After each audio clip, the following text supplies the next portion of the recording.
have allowed the government to declare a war on drugs because the majority of Americans haven't known any better.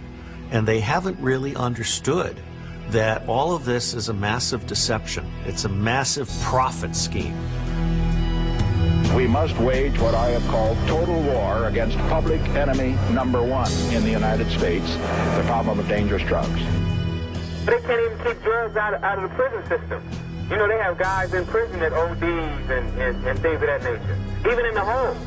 What's happening here in America is that our government is inadvertently supplying the hard drugs to the people in this country. Then they're putting the people who use them in this country in jail. Fixated on terror, most Americans have forgotten they are fighting another war. Watch a nigga say, sew an eyeball back to your mama's sunny day, crying. But from its inception, the drug war has become the longest, most costly and destructive war in American history. The drug war is a perfect continuing example of why we will never win the war on terrorism, because it captures the ineffectiveness of the U.S. government, and it captures the fact that it's being used against poor people and not against the people who benefit most from drugs, which are the bankers that launder the money. We don't send nicotine addicts to jail, and we don't send alcoholics to jail.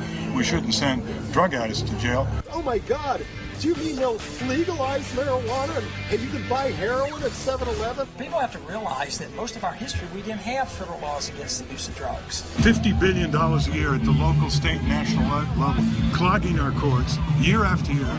I mean, people fighting the drug war need to articulate that what we're after is not blanket legalization, but decriminalization.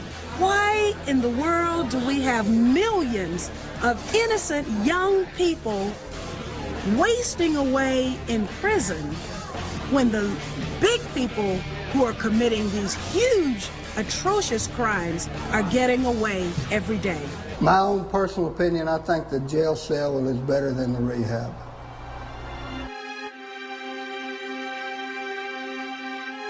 This year is the 30th anniversary of the Drug Enforcement Agency. It was created by Richard Nixon in 1973, and Richard Nixon is really the creator of this drug war from 1971. With every passing day of this drug war, the battle line seems to be getting harder and harder to see. And yet it's almost impossible to believe that the same rules apply to everyone.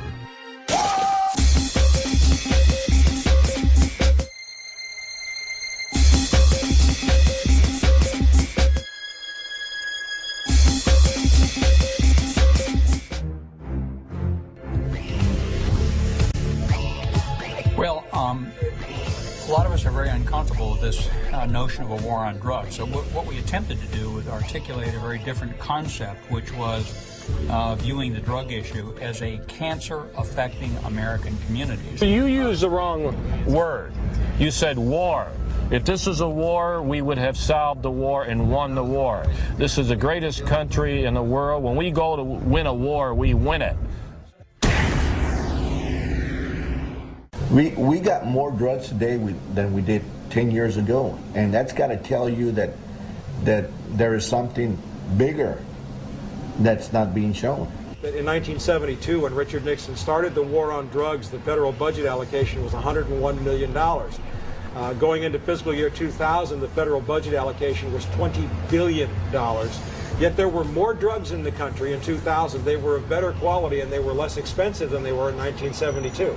What's wrong with that picture? We arrested 14 people targeting high schools selling heroin. We almost totally eliminated the production of coca. The drug warriors love to talk about illegal drugs, but what drives the motives to legalize certain harmful and equally addictive substances? Money. Money controls this whole movement. You have a group called the Partnership for a Drug-Free America. Well, first of all, of course, we don't have a drug-free America, never have, never will. But who are the funders? Who are the main funders, source of funding for the Partnership for a Drug-Free America? Of all things, the tobacco industry and the alcohol industry. They are drugs. They are mind-altering, sometimes addicting drug-free America indeed. But why do they do that? They spend huge money to reinforce the distinction between legal drugs on the one hand and illegal drugs on the other.